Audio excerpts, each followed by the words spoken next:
Yo guys, Vision here bringing you the best loadouts to be using right now in Warzone for both Verdansk and Rebirth Island following the latest Season 6 update. In this video, I'll identify the best meta weapons to be using as of right now following the latest update. So on that note, let's get right into it.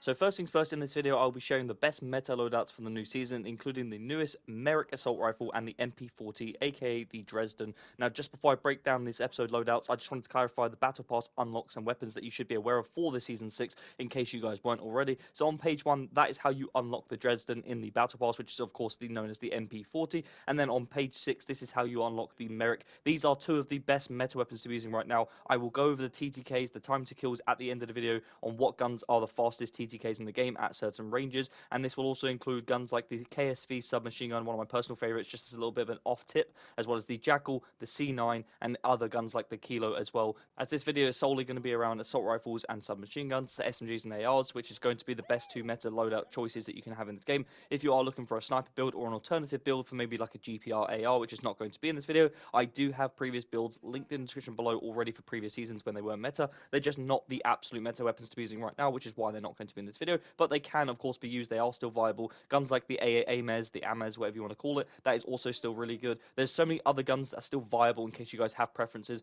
You don't feel comfortable using any of these guns that are going to be in this video. It's just all about understanding the weapons, the attachments, what makes them meta, and how they're going to be best used, i.e. using these attachments is going to make it more mobile, and using this attachment is going to make it better at range of whatever it may be. So we're going to get into that video, and we're going to start off with the MP40, the Dresden, the newest submachine gun to this game. So just to clarify how I like to make this as easy as possible for you to pick up on, what I'm effectively going to do is start the video off with one separate weapon, go over all the attachments in terms of what they will actually provide, i.e. this stock can give you movement and so on, and then for the rest of the builds we won't go into the same level of detail. We will just simply go over the attachments that I will use for these builds and explain reasons why. But for the MP40, for the first gun for this video, we will talk about exactly why we're using certain attachments and what they're going to give you as a speed benefit or a damage range benefit or whatever it may be, just in case you guys weren't aware, because I've seen some guides, some builds, some videos that basically don't go into detail and they're not really user friendly for the newer sort of players or the more casual players who don't really understand the full scale of what these attachments are providing them. And some people will just purely copy regardless of their own playstyle, and sometimes you have to cater a weapon, or more often than not you should be catering your weapon to your own playstyle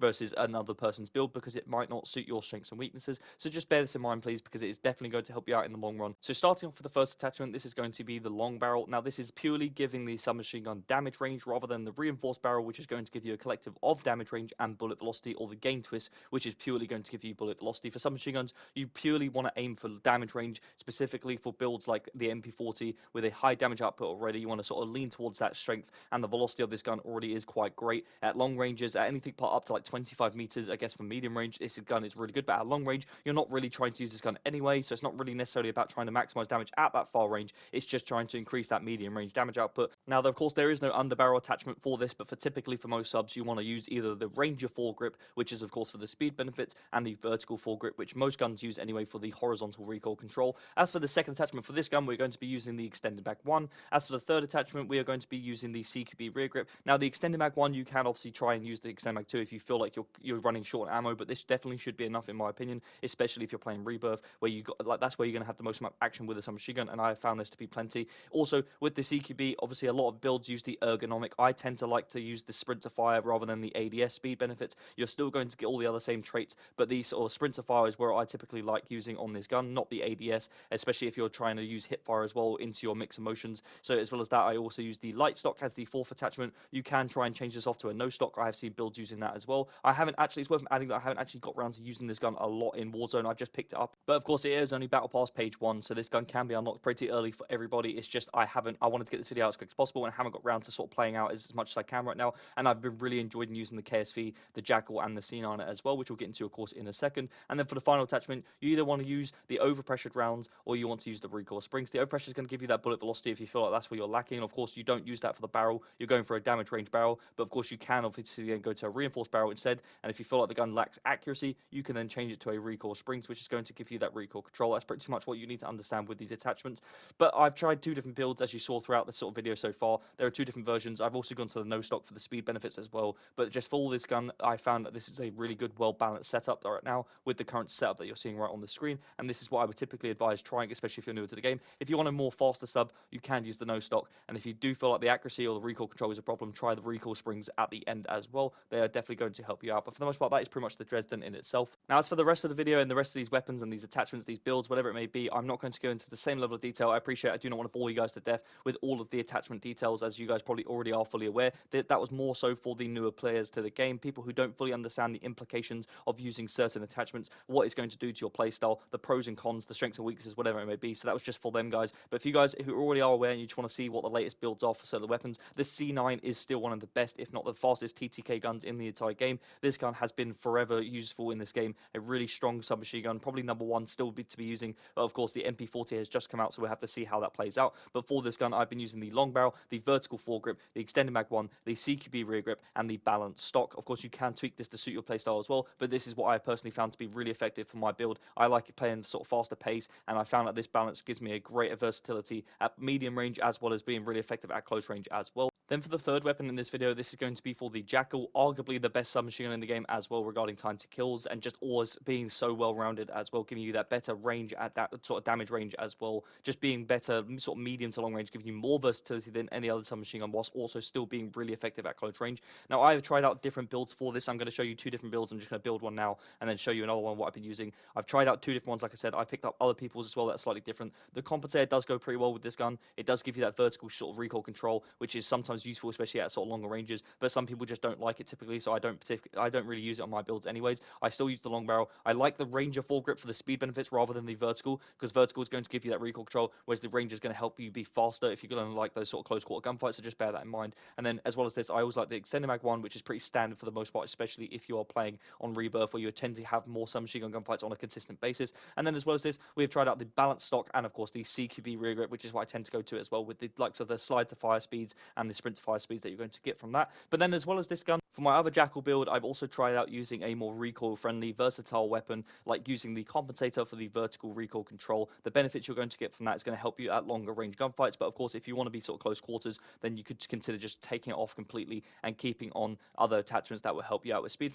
benefits. As well as that, I've changed the underbarrel to a vertical to give you horizontal recoil control rather than the Ranger. As well as this, you can try out the Extended Mag 2 if you wish, but I do not like it. I think it slows you down way too much, of course, especially if you're taking off the Ranger foregrip. And then, of course, use the CQB, or you, of course, can use the balanced stock as well, depending on which benefits you want. Just read the descriptions, which are going to be really helpful. But for the most part, that is the other build I've tried. Like I said, better versatility at range, so in case you guys aren't as fast paced, but you do like the Jackal, this is a different alternative build for you guys as well. Now, they are basically your top 3 meta submachine guns in this game. Onto the ARs now. The number one in this game is still arguably the Kilo, the 141 Kilo, which has obviously been used for quite some time now. This is a really effective gun, really user-friendly, great at damage range, just using the monolithic suppressor. Any sight that is up to your preference, of course. It is all down to the player and what sight you guys want to use. There's no point copying someone's sight if you don't like it. Then using the gain twist barrel for the bullet velocity, the vertical foregrip for that recoil control, and the extended mag 2. You can, of course, just use extended mag 1 if you want, or I've seen some people use extended mag 3, but that is not typically what I would use, but that is typically my build. Really straightforward. It has been great for previous seasons, so I'm not going to go into it in too much more detail. It's still very viable, and we'll go over the TTKs in a short while. And then, of course, we have the newest weapon in the game, the Page 6 Battle Pass unlock, the Merrick, the new AR, which, of course, a lot of people are using who have already got this gun unlocked. I haven't yet got this unlocked, but I've tried out in the firing range. This gun is nuts. I've also picked it up off the floor from both loadouts and also just floor loot. This gun is very good, really high sort of, it's like the automaton from Vanguard if you guys were around in that sort of era, the Caldera Warzone map. But yeah, using the same sort of attachments, using the monolithic suppressor, the gain twist barrel for that bullet velocity, which is going to be key, the vertical foregrip, the extended mag 1, which I definitely think you could use extended mag 2 due to the fire rate of this gun, and then as well as that, balancing that recoil control by using the recoil springs as the fire mod. You can, of course, add more attachments for any of these guns as well, but I typically like using overkill, so I don't go into more detail, but I've seen some builds using, of course, a sight as well. So if you guys don't like the no sight, take off maybe perhaps the extended mag, or if, of course, the recoil control, the recoil springs at the end, if you don't think it needs that much recoil control. It's just a bit of a bouncy weapon, so for a more user-friendly build, I wanted to give you guys that recoil control. But for the most part, this gun is going to be absolutely meta. The TTK is what I'll go over in a short second. I just wanted to go into one final gun, just as like I usually do 5 weapons, and then I want to add in a sick one for the bonus, which is the KSV, one of my personal favorite guns in all of this game. The KSV is wicked in this game. It's something I've been using for the most part just to try out, as well as the Jackal and the C9. The MP40, of course, has come along into the meta, but the KSV has been so well rounded. If you guys don't have the MP40 or you don't want to use any of those guns so far in this video, this gun is definitely going to be for you. Using the attachments I've shown in this video, the same sort of setup, usually with the long barrel, the Ranger or the vertical, the extended mag, the CQB rear grip, and either a stock, or of course you can go for any other thing as well. You can of course use a sight on a submachine gun as well if that's what you like, but that is not typically what you should use on a submachine gun, especially if you're taking close quarter gunfights, whereas sight really isn't going to give you that benefit anyways. And then now onto the TTKs before we wrap up this video. So first up on this list is the MP40. This has a 560 millisecond TTK up to 15 meters. It's very strong and viable, but less versatile at longer ranges, whereas the Jackal, of course, is going to be slightly better, which I'm going on to the next weapon now, which the Jackal still comes in at the fastest TTK in the game with 550 milliseconds, as well as a up to sort of 15 to 20 meters. It's still probably arguably the top submachine gun weapon in the game. It's also one of the strongest sniper sport guns in the game as well, due to the easy recoil control and just shredding at ranges as well as close quarters. Then, of course, we have the C9 with a 574 millisecond time to kill up to 18 or 19 meters away roughly, and that is still going to be a meta dominant reliable weapon, best for close quarters in my opinion, but still just well rounded and in the top 3. And then of course we have the KSV, which I just went over at the end there, with a 580 millisecond TTK up to 20 meters, so still in the mix, still very viable and well rounded, just really good handling and slightly slower fire rate, but just a good sort of easy to use gun as well. And then as for the ARs, we have the Merrick, the newest AR in the game, with a 600 millisecond time to kill, one of the fastest in the game up to about 15 meters, but of course it drops off at range versus the likes of a Kilo. So if you're playing on Rebirth Island, this is going to be more so benefiting you, but if you're playing on big map on Verdansk, maybe the Kilo is still going to be the number one. It's a solid gun, really good, but due to the sort of like burst fire, it requires precise range and reloading sort of to be a top tier weapon. And then finally we have the Kilo with a 640 millisecond TTK up to sort of 50 meters basically, really good for range. Like I said, one of the best guns still to be using. I've still used it now, of course. I do not have the battle pass unlocked for page 6, but this is still going to be an absolute number 1 or number 2 weapon in the entire game for this entire season. But in summary, these are the meta weapons to be using so far in Season 6, with all of the attachments that I said to be using to either help your playstyle, also recommended alongside to benefit the TTKs for each of these weapons I've gone over. There are also some other builds for other weapons in the description linked in the below that are also going to help you out for things like the Amax or the GPI, as I've said, or of course sniper builds in case you guys are a long sort of big map player who plays Verdansk. But if you enjoyed the video, please do not forget to like and subscribe, as it massively helps me out. I would massively appreciate your support. I'm a small creator, as you can see. And if you have any comments about the builds or any suggestions that you might want to see, let me know down below in the comments and I'll go right back to you. I'm Visionist Gen. I hope you enjoyed the video and found this useful, and I'll see you in the next one.